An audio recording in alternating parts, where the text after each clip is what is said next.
good, y'all? It's like 2 a.m. right now. Got another video for y'all. I'm trying to do a different type of video. Hopefully like a quiz or something that I could do. But right now we're doing a death battle. It's Tanjiro versus Jonathan Joestar, which is JoJo Part 1, I believe. And shout out to Death Battle. The Death Battle is one of my most viewed videos. So shout out to y'all for watching it. Yeah, man, let's just get into it, bro, because I don't know who to pick. So we'll just see who they pick, man. Wiz! Hey! Tanjiro Kamado, the sun-breathing demon slayer swordsman. Jonathan Joestar, the very first JoJo who ever Jojed. These two anime monster hunters are as deadly with a blade as they are infinitely good-natured. But don't cross them, else they might leave you breathless. He's Wiz and I'm Boomstick. And it's our job to analyze their weapons, armor, and skills to find out who would win a death battle. Taisho Japan, an era of unparalleled progress and imperial domination. But this empire had a sickness, a rot at its core. Demons. This race of superhuman cannibals originated from one being, their all-powerful progenitor, Muzan Kibutsuji. Who spent his evenings slaughtering families and eating them, including the Kamado clan. Though one of them fatefully survived, the eldest son, Tanjiro. Well, the good news is your sister I just thought he called him Tanjiro. I was about to say, what is he talking about? So Tanjiro is 5'5", 134 pounds, lightweight. AKA Kamaboko Gonpachiro. Oh yeah, that's what Inosuke be calling him. Member of the Demon Slayer Corps, certified group mom and cinnamon roll. Zuko is alive too. Bad news is she's a demon now. So sorry, champ, I'm chalking this day up as an L. But Tanjiro possessed the golden heart of an anime protagonist, and he devoted his life to curing Nezuko's curse and ending Muzan's evil once and for all. So he joined the Demon Slayer Corps, a secret group of badass demon hunters with badass swords. Forged from a unique sunlight-absorbing ore, the Nichiren Blade is one of the only weapons that can decapitate a demon and end their unholy existence for good. Especially when combined with the Slayer's fancy pants katana magic. It isn't katana magic. Okay, well, it's totally katana. Well, when I found out that the water breathing and all of that stuff isn't like them actually doing that, it's just showing off like just like the imagery of it, I was just like, wow, that's crazy.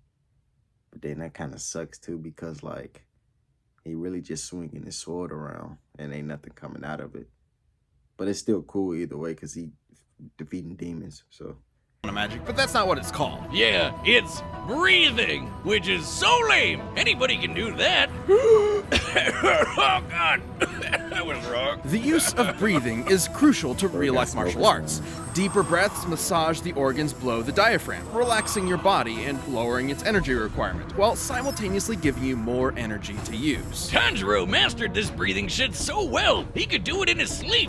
Literally 24/7. This is total concentration breathing, a technique developed by the Demon Slayers in order to massively increase their physical abilities to match their blatantly superhuman foes. Through the measured intake of oxygen, users can boost their concentration, reactions, and even manipulate the flow of their blood. This can help in slowing down poisons or speeding up the coagulation of wounds. Which means he can use it to quickly recover in case of injury or fatigue. And Demon Slayers can combine their breathing with their blades for, well, katana magic. Each breathing style is a separate form of sword combat. The first form Tanjiro mastered was water breathing, a flexible defensive style where a user's blade summons water to slice like a raging current. Tanjiro's literal boneheaded stubbornness made him a prodigy demon slayer in no time. He proved to be a tactical genius in combat, able to discern an opponent's weaknesses and exploit them in the heat of the moment. It was almost as if demon slaying was in his very blood. Because it was! Hundreds of years ago, the creator of the very first breathing style taught this knowledge to Tanjiro's ancestors, who passed it down to Tanjiro himself. This was the dance of the fire god, the Hinokami Kagura, sun breathing. With sun breathing, Tanjiro's sword bursts into godlike flames that slow a demon's healing factor and can turn into a wicked fire dragon. Sun breathing increases Tanjiro's speed and power,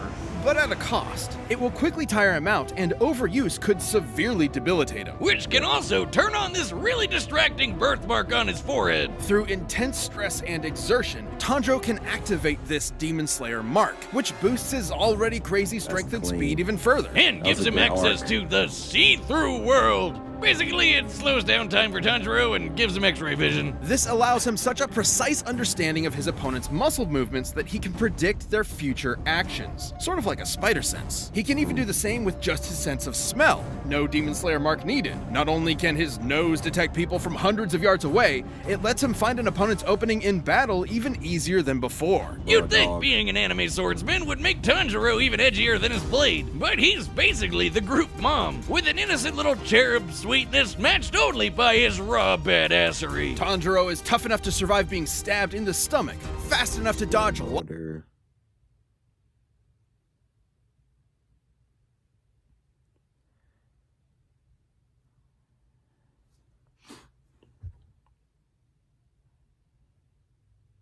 and strong enough to slice through and derail a literal demon train. That demon turned himself into a train, Wiz! Funniest shit I've ever seen. And this demon, Doma, was able to freeze the air into this giant ice statue in only a few seconds. That takes a lot of energy. And Tanjiro's managed to keep up with similarly powerful demons like Hantengu, Akaza, and eventually the strongest of them all, Muzan himself. With the help of his friends, of course. It would take all their efforts and countless sacrifices, but Tanjiro and the Demon Slayers would continue to fight to realize their dream of a world that is safe for humanity. And whatever Inosuke is. Okay. Victorian England! An infamously shit-tastic time to be alive. Whether you were a lowly street rat or a wealthy noble. Okay, well, that last one probably wasn't so bad. That is, unless your dad, in all his infinite wisdom, decided to adopt the single greatest asshole in human history and make him your brother. That'd make you one unlucky schmuck. That would make you Jonathan Joestar. And you heard, Wiz? Everybody just calls him JoJo. In an effort to take the Joestar fortune for himself, Jonathan's new brother Dio dedicated his life to breaking Jonathan emotionally, turning him into a docile puppet. But after being bullied, beaten, and thoroughly traumatized, something awakened deep in Jonathan's heart. Yeah, when I first saw it, like when I first turned this on, I'm like, okay, what am I watching? Like, he was getting beat up. I'm like, okay. Because JoJo, what I'm thinking of with the JoJo stuff, I'm just thinking of like Jotaro and like the rest of them. I didn't necessarily know about part 1 and 2 for real. The most popular ones on part 3 and part 5. So those are the main ones that I really knew. So when I was watching, I'm like, okay, this. But it turned out to be cool though. So, you know, I'm not mad at it. The raging fire of a gentleman. I don't think beating the living piss out of Dio was gentle, but it sure was satisfying. Too bad it didn't last forever, because only a few years later, Dio got his revenge when he turned into a vampire and killed Papa Joestar. Classic Dio. With Dio now bent on world domination, Jonathan would need more than his righteous fist to save the day. Yeah, he needed a creepy floating Italian man that punches frogs with the power of the sun. It wasn't just any creepy floating Italian man. It was Will Antonio Zeppeli, a practitioner of Hamon, an ancient martial art designed specifically to do battle against vampires like Dio. Through their breaths, Hamon users can blast a hot electric ripple out of their bodies and flood it into their opponents. That's what Hamon means in English. The ripple. Man, if I had a nickel for every anime protagonist who killed monsters with the power of breathing, well, that'd be 2 nickels. But let's agree, it's weird that it happened twice. Hamon energy massively increases a user's physical abilities and allows them to disintegrate vampires with a single punch. In order to fight Dio, Zeppeli taught Jonathan everything he knew. Like the zoom punch, where Jonathan stretches his arm and punches an opponent from far away like he chomped on a gum-gum fruit. He does this by using the ripple to dull the pain of dislocating his shoulder before snapping it back. That might sound crazy, but there are real-life examples of breathing basically giving people superpowers. Like the Dutch adventurer Wim Hof, who can survive being nearly totally submerged in ice water for almost 2 hours. Through forced exhalation, Hof drops his oxygen levels in order to supercharge his body's thermoregulation and release euphoric chemicals to numb the pain, just like the zoom punch. Hamon is basically just like the Eastern idea of chi, voila! Which is circulated through the body by, what else? Breathing. And just like chi, he can do lots of crazy shit. Like walking on water, magnetizing plants, Hey, bro, or Jesus. controlling an enemy's muscles. It can even be transferred through solid surfaces like metal. And he can catch his fists on fire and slam you senseless with his patented Sunlight Yellow Overdrive. It'll leave any monster smiling and satisfied. Jonathan took these skills as he, Zeppeli, and the definitely not just there for exposition Speedwagon invaded Dio's domain and waged war against an army of bloodthirsty zombies. Including Dio's right-hand monsters, Bruford and Tarkus. Tarkus was strong enough to rip entire boulders out of the ground and slice through a cliff with one swing. He could even snap JoJo's neck and cut our old pal Zeppeli in half. Something tells me Rest JoJo's in gonna peace, win this. creepy floating Italian man. Sorry you had to be born the mentor. Hope none of your relatives die horrifying death too. Before succumbing, Zeppeli's last act was to pass his ripple onto Jonathan, not only allowing him to heal his own broken neck, but also combine their energies together. And making JoJo strong enough to cut through Tarkus's giant arm. Not with his nifty new sword, Pluck, with his bare goddamn hand. With this power boost, Jonathan faced Dio once and for all, and fisted him with his raging hot ripple. Pause. Wait. Now, Fisted Dio was pretty impressive, considering Dio could later fight faster than light stands like Star Platinum. Hell, even other Ripple users like Joseph can dodge beams of light too. But more than his strength or speed, or even Haman, Haman Jonathan's is greatest good strength about was the always neck, his balls, intelligence balls, and balls, unstoppable balls, determination. balls, It was that balls, burning balls, drive for justice that defeated Dio all those years ago, and the same one that defeated him again. But this victory was bittersweet. He may be built like a brick shithouse, but Jonathan's got the personality of a golden retriever. Even after everything Dio did to him, all the lies and abuse and dad murder, Jonathan still loved him like a brother, and still cried those hot, wet 80s man-made tears. And even after Dio returned on Jonathan's wedding night to murder him and steal his body, Yeah, that was Jonathan messed up. sacrificed himself so his wife and unborn child could escape. But he did not die in vain. His bloodline would continue throughout the ages, spawning a line of illustrious and bizarre heroes who would crush Dio's plans and save the universe. And they all had one thing in common, his name, JoJo. Wait, is the ripple his dick?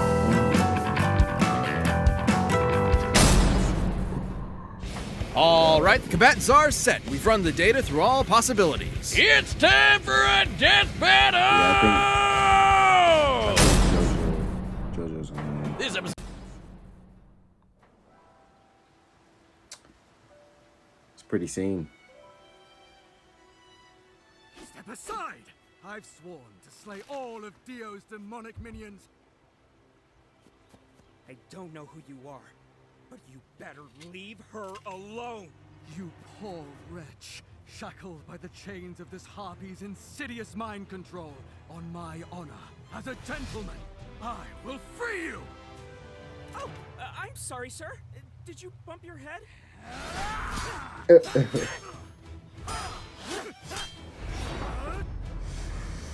Total concentration. Water breathing. Already? Unorthodox. You fight with valor, noble swordsman, but I know the burning passion of my heart will carry me through! Aw, he's kind of adorable. Like a puppy. I wonder if he has a caretaker nearby.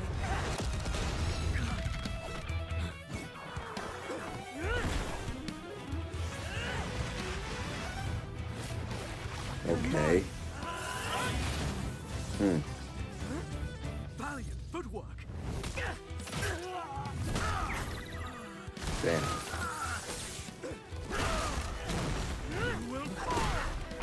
With the tree is crazy. No kamikaze. Okay. Nice try. Incredible! You could teach me a thing or two! Scarlet Overdrive!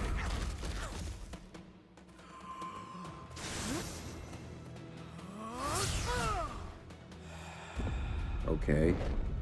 His breathing is carrying some kind of energy. Like me. And that means I know how to stop him. He's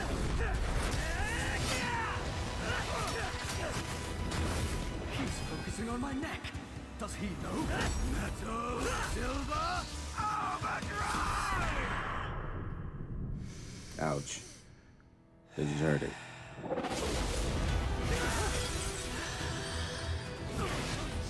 I got you! Whoa, whoa. A fate! He's going for my lungs!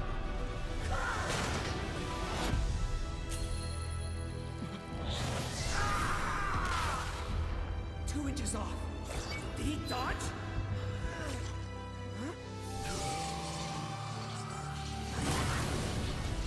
Sunlight! Yellow!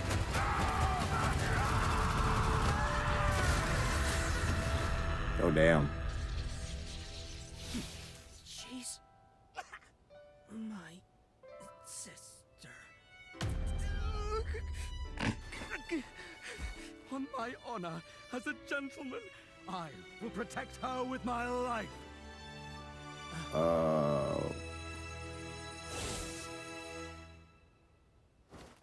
You just killed a teenage boy. That death is on your hands, my good man.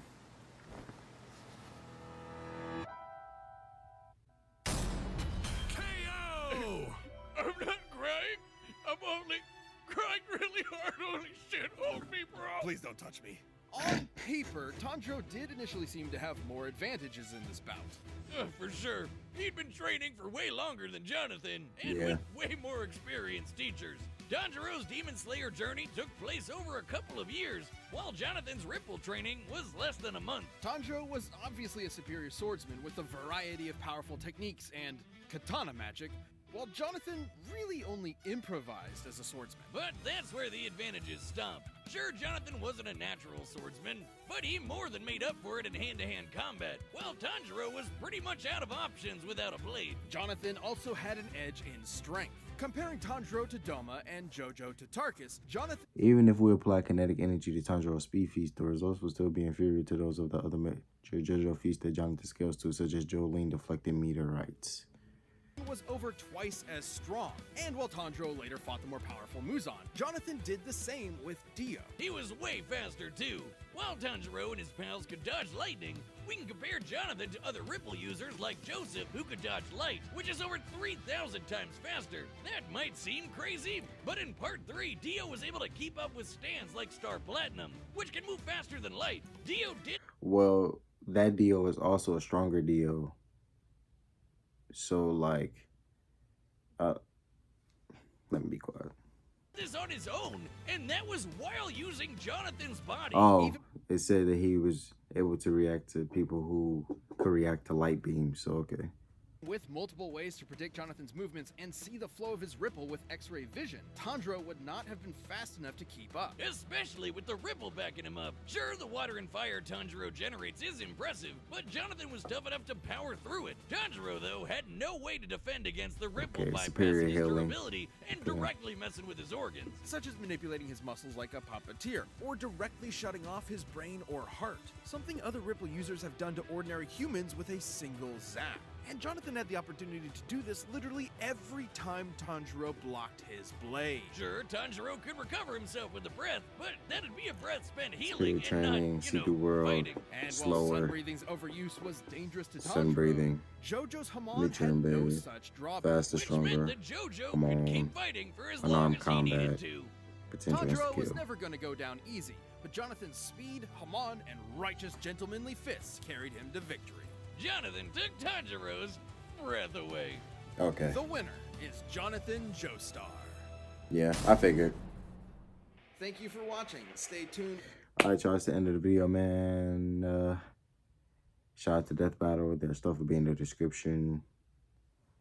Yeah, it's your boy Thunder. I'm out, bro.